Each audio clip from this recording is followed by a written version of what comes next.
আল্লাহ রাব্বুল আলামিন আপনার ভিতরটাকে ভালোবাসেন। দেখেন, আপনি যখন নামাজ পড়েন নাই, আল্লাহ পাক কিন্তু আপনাকে ধ্বংস করে দেন নাই।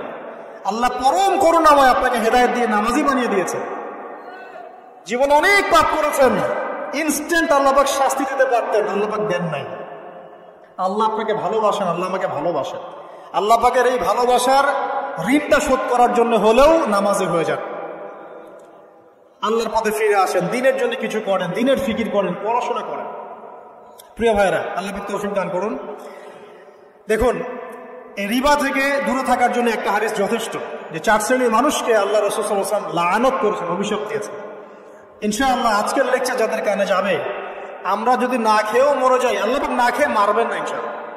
রিজিক আছে, খাবো ইনশাআল্লাহ, কিন্তু হয়তো অভাব হবে, টাকা পয়সা একটু কম হতে পারে, অন্যের 10 তলা ফ্ল্যাট হবে, আমার হবে না, ঠিক আছে, অন্যের এত বিঘা বিঘা জমি আমার হয়তো হবে না, কিন্তু ইনশাআল্লাহ তাআলা এই যে দুনিয়ার মুসাফিরের জীবনটা, এটা মুসাফিরের জীবন না, মুসাফিরের জীবনটা কেটেই যাবে ইনশাআল্লাহ। কাটবে না? যে কোনো ভাবে কেটে তো যাবেই ইনশাআল্লাহ। এই যে পরকালের জীবনটা একটা চেতনার শক্তি, জানেন, দুনিয়াতে যত বাধা বিপত্তি আসুক, গাল মন্দ খান, গীবত তহমত খান, কষ্ট হোক, নির্যাতন হোক, একটা বিষয় মনের মধ্যে শান্তি দেয়। কি শান্তি? যে এই দুনিয়ার জীবনটা তো আর চিরস্থায়ী নয়, এটা তো আর সারা জীবন থাকবে না।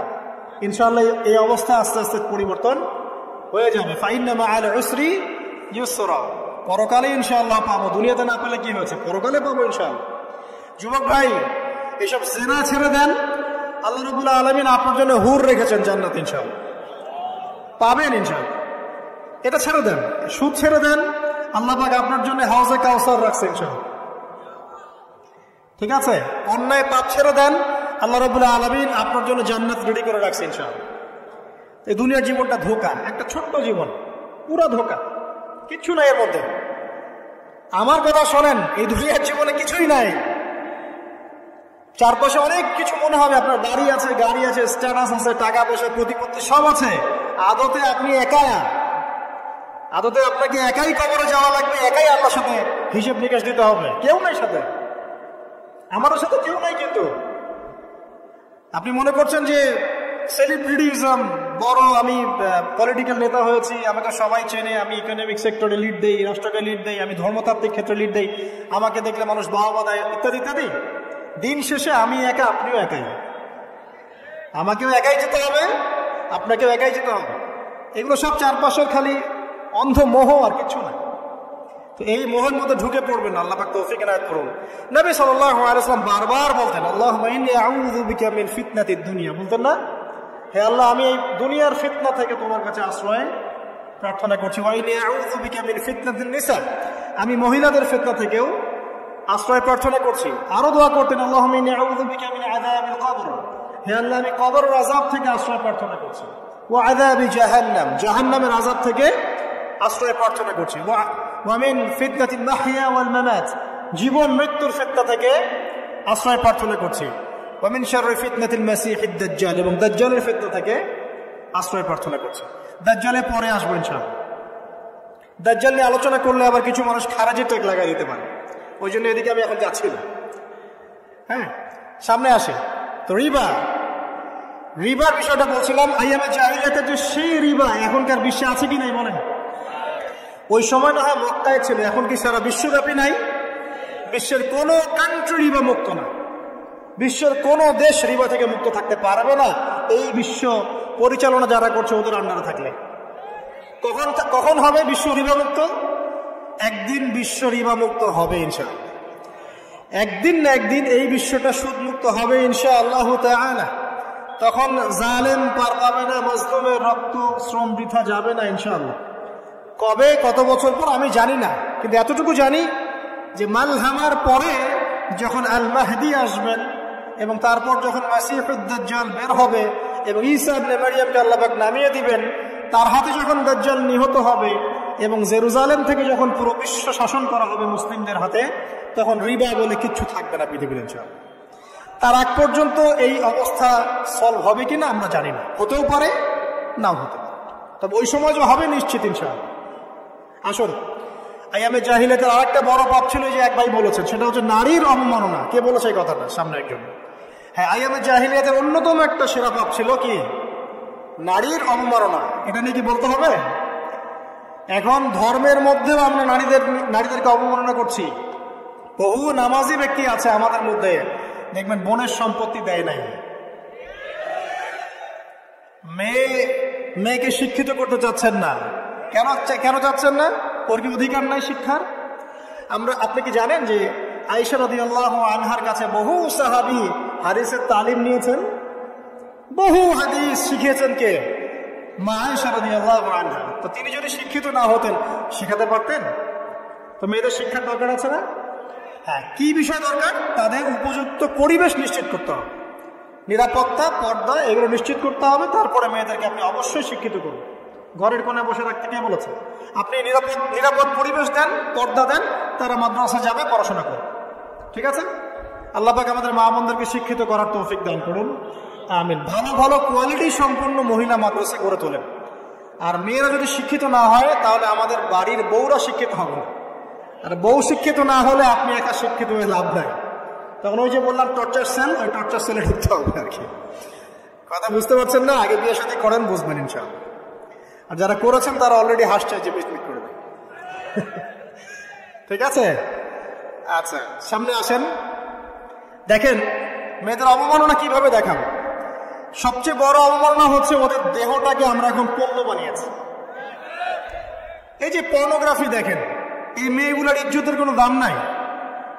মানে তাদের দেহটাকে একটা ব্যবসার সামগ্রী বানানো হয়েছে। এবং আমি একটা লেকচার দিয়েছিলাম ঢাকায়, নীল দর্পণ, দেখবেন অনলাইনে আছে। ওখানে আমি স্ট্যাটিস্টিক দেখিয়েছি যে সারা বিশ্বে এই যে আমেরিকায় শুধুমাত্র $12 বিলিয়ন ব্যবসা করে পর্ন দিয়ে। এটা একটা ব্যবসা, একটা ইন্ডাস্ট্রি। যেমন ফিল্ম ইন্ডাস্ট্রি আছে, তারপরে গানের ইন্ডাস্ট্রি আছে না, এরকম একটা ইন্ডাস্ট্রি হচ্ছে এই পর্ন ইন্ডাস্ট্রি। এখানে সবাই অ্যাক্ট্রেস, অ্যাক্টর অ্যাক্ট্রেস, এরা হচ্ছে অভিনেতা অভিনেত্রী। এখানে যা দেখানো হয় এগুলো কিন্তু রিয়েল না, বাস্তব না, সব ফেক। বুঝতে পারছেন না কথা? এগুলো অভিনয়, এগুলো ফেক। এবং এটা একটা ইন্ডাস্ট্রি, এর মধ্য দিয়ে মেয়েদের দেহটাকে পণ্য বানিয়ে সারা বিশ্বে ব্যবসা করছে। এবং এর একটা অন্যতম উদ্দেশ্য হচ্ছে মুসলিম যুবকদের ঈমান যেন নষ্ট করা যায়।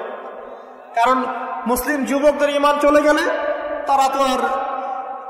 তারা নিশ্চিন্ত যে ওদের পথে আর কেউ বাধা নাই। কারণ ওদের এই জুলুমের পথে বাধা যদি কেউ দিতে পারে তাহলে কারা দিবে? মুসলিমরা। আর মুসলিমদের মধ্যে সবচেয়ে শৌর্য বীর্য কাদের মধ্যে থাকে? যুবকদের মধ্যে। তো যুবকদের ঈমান যদি চলে যায় তাহলে এদের আর কোনো সমস্যা নেই। তো এই বিষয়টা খেয়াল করবেন যে এটা একটা ইন্ডাস্ট্রি। সো এখানে আমরা মেয়েদের দেহটাকে আমরা কি বানিয়েছি? পণ্য বানিয়ে দিয়েছি। আর এখন তো চলছে কাপড় খোলা সংস্কৃতি। প্রত্যেকটা সেক্টরে আপনি গিয়ে দেখবেন মেয়েদের ইজ্জত, সম্মান, আব্রুটাকে উন্মুক্ত করে এটাকে দিয়ে আমরা বিজনেস করছি। এটা একটা বিজনেস। এখানে সমাধান কি? সমাধান আয়েশা রাদিয়াল্লাহু আনহা। সমাধান কে? সমাধান ফাতিমা রাদিয়াল্লাহু আনহা। সমাধান কে? সমাধান খাদিজা রাদিয়াল্লাহু আনহা। আমাদের মা, আমাদের বোন, আমাদের স্ত্রীদেরকে তাদের মতো করে মানুষ করতে হবে, গড়ে তুলতে হবে ইনশাআল্লাহ। দেখবেন নারীর সত্যিকারের সম্মান নিশ্চিত হবে ইনশাআল্লাহ। ইসলাম কি কখনো বলেছে যে মেয়েরা কাজ করতে পারবে না, পড়াশোনা করতে পারবে না ইত্যাদি? এই নাস্তিকরা তথ্যন্ত যুক্তি দিয়ে আক্রমণ করে। কে বলেছে সমস্যা? এমন ইসলামিক স্টেট আছে যেখানে একটা স্টুডিও, মনে করি স্টুডিও, ছবি তোলা হয় কথার কথা, সেখানে সব কর্মী মহিলা, কোনো পুরুষ নাই। একটা মাদ্রাসা, সমস্ত কর্মী মহিলা, কোনো পুরুষ নাই। একটা স্কুল, সবাই মহিলা, কোনো পুরুষ নাই। ওখানে মেয়েরাই পড়ে, মেয়েরাই শেখায়। জায়েজ না জায়েজ বলেন? একটা নিরাপদ পরিবেশে যদি মেয়েরাই মেয়েদের দায়িত্ব নিয়ে পড়াশোনা করায়, ব্যবসা করে, অন্য কিছু করে, জায়েজ না জায়েজ? তাহলে পরিবেশ নিশ্চিত করাটা হচ্ছে চ্যালেঞ্জ। ইসলাম বলছে না যে আপনি তাকে একদম অজ্ঞ করে রেখে ঘরের কোণে ফেলায় রেখে দেন, তাকে আপনি পড়াশোনাও শিখাবেন না, সম্পত্তির অধিকারও দিবেন না, কিছুই না। এগুলো ইসলাম কখনো বলেনি। বলেছে? আরে বোকা মানুষ! রাসূলুল্লাহ সাল্লাল্লাহু আলাইহি ওয়াসাল্লামের সময় তো মহিলা সাহাবীরা উহুদের যুদ্ধ করেছে। কি শুনলেন? রাসূল সাল্লাল্লাহু আলাইহি ওয়াসাল্লামের সময় মহিলা সাহাবী উহুদের যুদ্ধও করেছে। উহুদের যুদ্ধের নাম শুনেছেন? ওখানে মহিলা সাহাবীও ছিল তীরন্দাজ। তাহলে মহিলারা কি করে না এই নবীর যুগে? আর খাদিজা রাদিয়াল্লাহু আনহা যত বড় ব্যবসায়ী ছিলেন, এখন এত বড় ব্যবসায়ী পাবেন? কোন মেয়ে আছে এত বড় ব্যবসায়ী? উসমান রাদিয়াল্লাহু আনহু যত বড় বিজনেসম্যান ছিলেন, এখন এত বড় বিজনেসম্যান আছে? তো কি ছিল না সেই স্বর্ণ যুগে? ওই স্বর্ণ যুগের সুন্নতি আমাদেরকে আমল করতে হবে। আল্লাহ পাক তৌফিক ইনায়াত করুন, আমিন। প্রিয় মা ও বোনেরা, পর্দা ছাড়বেন না। আপনাদের জন্য 4টা কাজ: স্বামীর আনুগত্য করা, লজ্জাস্থানের হেফাজত করা, আপনার 5 ওয়াক্ত সালাত ঠিকঠাক মতো আদায় করা এবং রমজান মাসে সাওম রাখা। নবীজি বলেছেন সাল্লাল্লাহু আলাইহি ওয়াসাল্লাম, জান্নাতের যে কোনো দরজা দিয়ে ইচ্ছা আপনি প্রবেশ করতে পারবেন।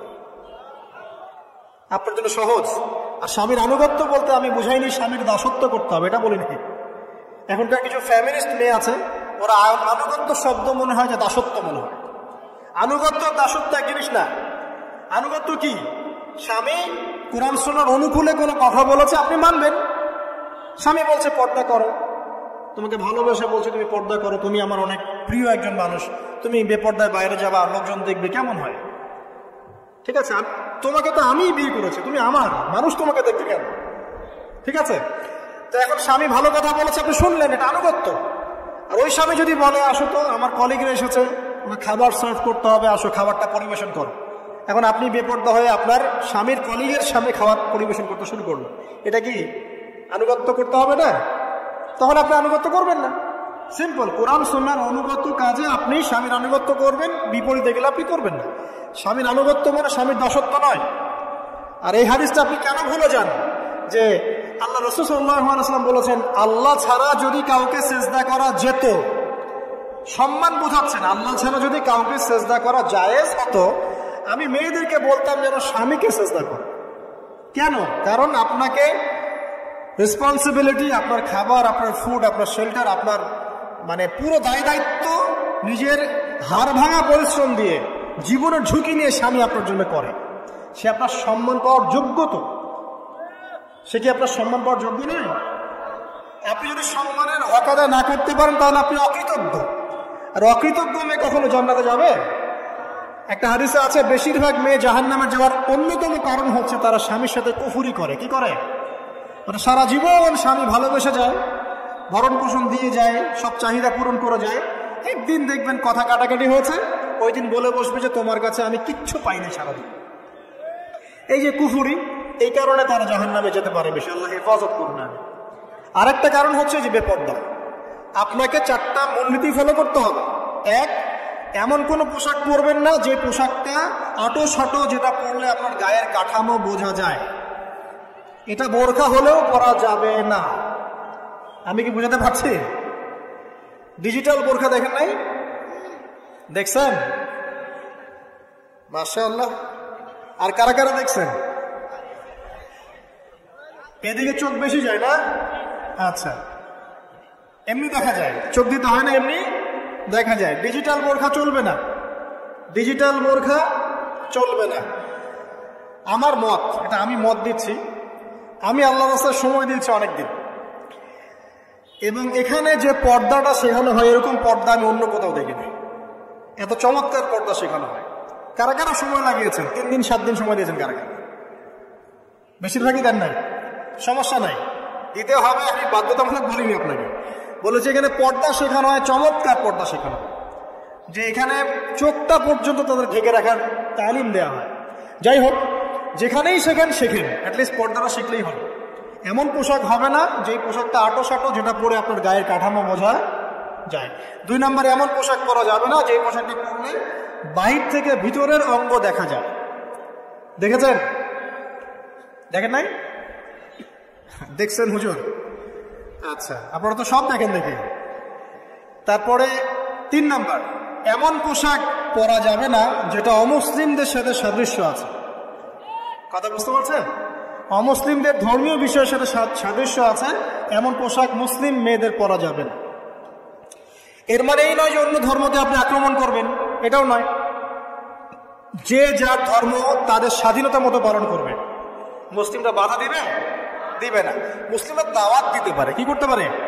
দাওয়াত দিতে পারে যে ভাই, যে লা ইলাহা ইল্লাল্লাহর কনসেপ্ট আপনাকে বোঝাচ্ছি, আল্লাহ ছাড়া কোনো মাবুদ নাই, মুহাম্মদ সাল্লাল্লাহু আলাইহি ওয়াসাল্লাম সর্বশেষ রাসূল, এই কোরআন পড়ুন, হাদিস পড়ুন, দেখুন এটাই হচ্ছে মানবতার মুক্তির সনদ।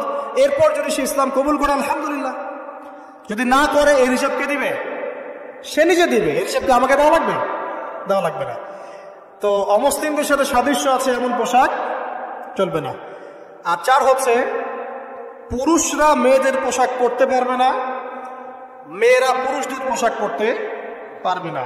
জি, আপনাদেরকেই বলছি, আপনারা জিন্স পরতে পারবেন না, মেয়েদেরকে বলছি, এবং টি শার্ট পরতে পারবেন না। আপনারা ওই যে যা ইচ্ছা তাই ড্রেস পরে বলবেন যে 1000 বছরের সভ্যতা সংস্কৃতি, এসব বাজে কথা চলবে না। এটা 1000 বছরে কোনোদিনও আমাদের দাদা নানিরা এগুলা কখনো পরে নাই। করছে? আপনার দাদি কখনো এরকম করছিল শাড়ি? তো এই যে বললো 1000 বছর থেকে পরে আসতেছে নাকি? সুবহানাল্লাহ। তো এখানে বিষয়টা হচ্ছে পুরুষ মেয়ের পোশাক পরতে পারবে না, মেয়ে পুরুষের পোশাক পড়তে পারবে না। আমি খুব সংক্ষিপ্ত করে আপনাকে কোরআন সুন্নাহ থেকে 4টা মূলনীতি বলে দিলাম। এই 4টা মূলনীতি কোরআনেও আছে, হাদিসেও আছে। আসেন, এই যে নারীর অবমাননা, এই বিষয়টা আইয়ামে জাহিলিয়াতে যেমন ছিল, এখন দেখবেন আরো বড় পরিসরে এসেছে। আসে নাই? এই যে ফ্যাশন শো, দেহের প্রদর্শনী, বিভিন্ন ফিল্মস দেখবেন, ফিল্ম ইন্ডাস্ট্রিজে দেখবেন, মিউজিকে দেখবেন, পর্নে দেখবেন, মেয়েদের দেহটাকে নিয়ে ব্যবসা করা হচ্ছে। আগে তো না হয় কন্যা সন্তান হলে জীবন্ত পুঁতে ফেলত নাকি? এখন যদি গর্ভের বাচ্চা মেয়ে জানে, অনেকে আগেই মেরে ফেলে। বোঝেন নাই মনে হয়? অনেকে যদি জানে যে গর্ভে মেয়ে সন্তান আছে, আগেই মেরে ফেলে। এমন অনেক দেশ আছে, আমি নাম বলছি না দেশের সঙ্গত কারণে, যে সে দেশে এরকম মেয়ে সন্তানকে এই যে খালাস করে ফেলার, নষ্ট করে ফেলার, ভ্রূণ নষ্ট করার আলাদা ক্লিনিক আছে, আলাদা হসপিটাল আছে। বলে নাউজুবিল্লাহ। তো আসলে ওই 1450 বছর আগের মানুষটা বেশি বর্বর ছিল না আমরা বেশি বর্বর? এই যে অধিকারের কথা বলে বলে আমরা মেয়েদের দেহটাকে নিয়ে এখন মস্করা করছি, তামাশা করছি। সবচেয়ে সেরা অধিকার কোথায় পাবে? কোরআনে পাবে, হাদিসে পাবে, ইসলামে পাবে।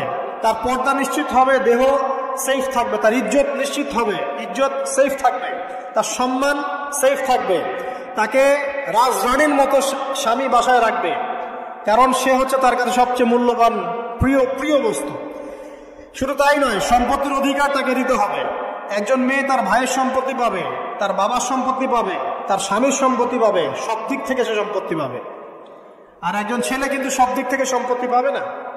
এই বিষয়গুলো যখন এক শ্রেণীর মানুষ বোঝে না, তখন ইসলামের বিরুদ্ধে অহেতুক প্রোপাগান্ডা চালানো শুরু করে। সবচেয়ে সেরা সম্মান রক্ষার উদাহরণ দেওয়া হয়েছে ইসলামে, কোরআনে এবং হাদিসে।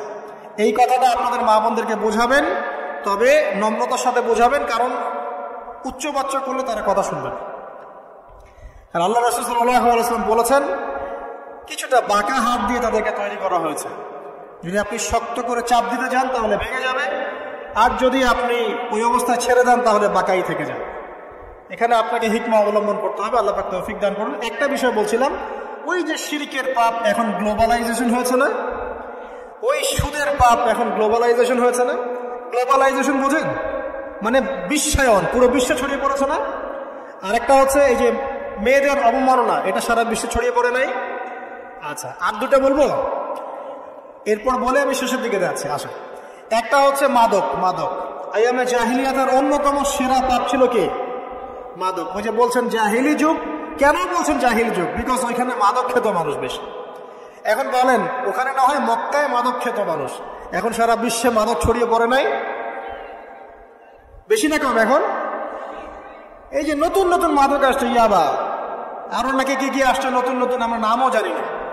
এই যে গাঁজার নাম জানি, ফেন্সিডিলের নাম জানি, আর কি কি আছে, হিরোইন বলেন না, দু একটা, আফিম, আর কি আছে?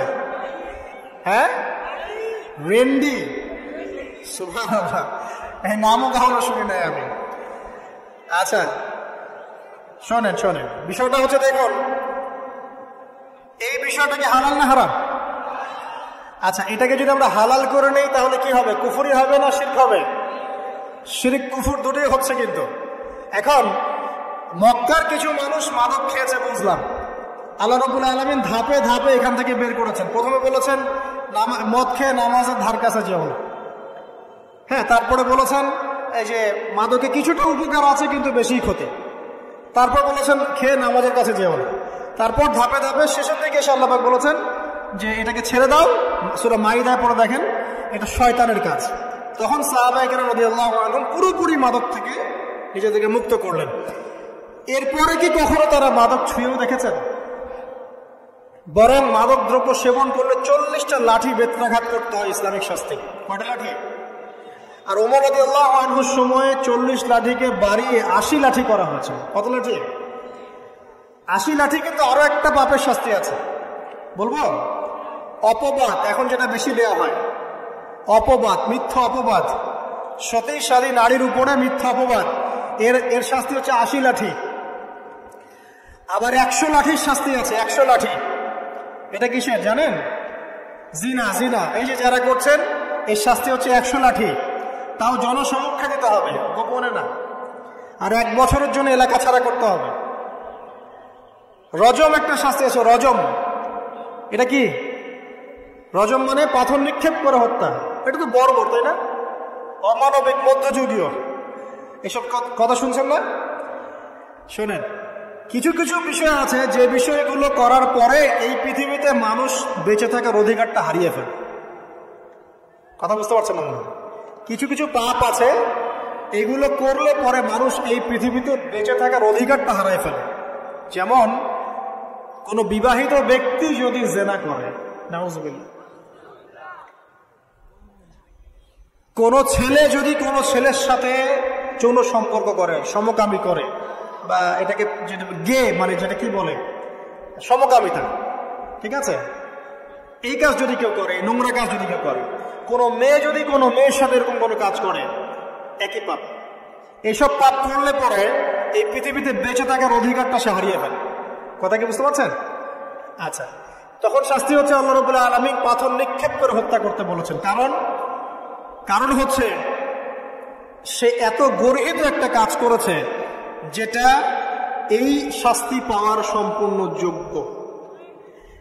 এবং কওমে লূত নামে যে কওম ছিল, ওই কওমটাকে আসমানে উঠিয়ে আল্লাহ পাক পাথর বর্ষণ করে এভাবেই শেষ করে দিয়েছে।